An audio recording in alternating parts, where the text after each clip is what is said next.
Hey guys, welcome back. I'm Evan Thorpe. This is Stephen Ruiz, and today we'll be breaking down and previewing the AFC East.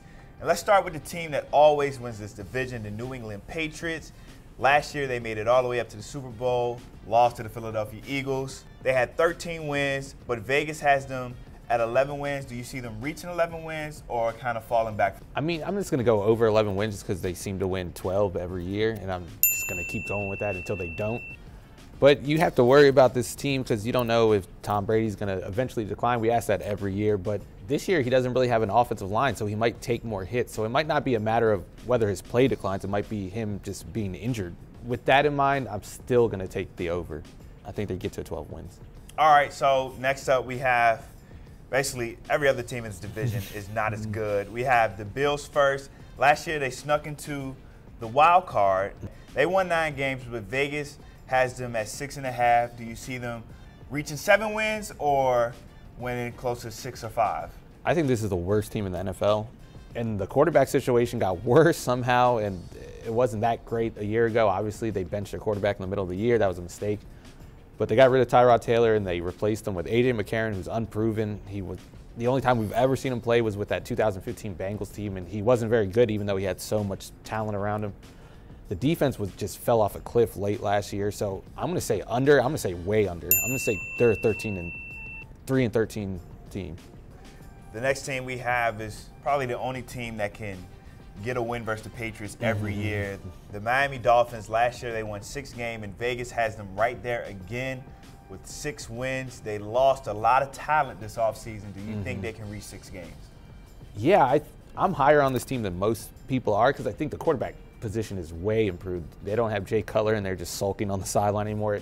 And Ryan Tannehill was one of the best quarterbacks statistically in the second half when we last saw him, when he's kind of got used to Adam Gaze's offense. Kenyon Drake is a running back. I think he's going to have a breakout year this year. Yeah, I think this is a 8-8 win team. That's kind of what they've been hovering around the last 5 years. I think they get back to that. All right, last up we have the team that finished last in this division, the New York Jets. They won 5 games last year, but Vegas has them improving to 6. So along with the Dolphins' 6 wins, what do you think of this team with their 2 new quarterbacks?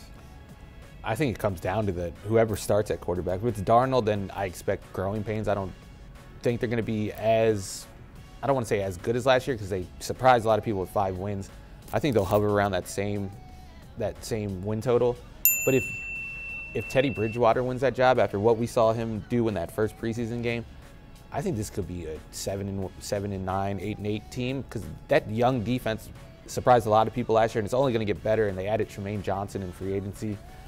So if that defense is around top 10 and Teddy Bridgewater is who I think he's going to be, I'm going to say they're a 7-9 win team. All right, so let's get into some rapid-fire questions. Who had the best offseason in this division?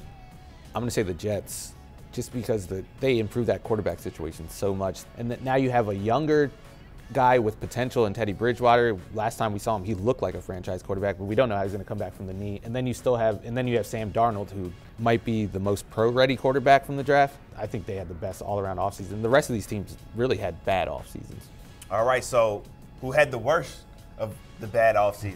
I'm going to say the Bills, just for the reasons we covered. The quarterback situation got worse, and it already wasn't that great. The offensive line got way worse, and the defense didn't really improve at all. All right, so who is on the hot seat in this division? I'm going to say every coach besides Bill Belichick. Adam Gase, he's 2 years removed from that playoff appearance, and he kind of lost the locker room a little last year. So he needs a bounce-back year. Sean McDermott, it's only his second year, and he made the playoffs in his first year, but that Nathan Peterman situation just really called everything into question with him. I think if he has a disastrous year, as I'm predicting, like a 2-14 kind of year, I think that front office rethinks whether he's the coach of the future.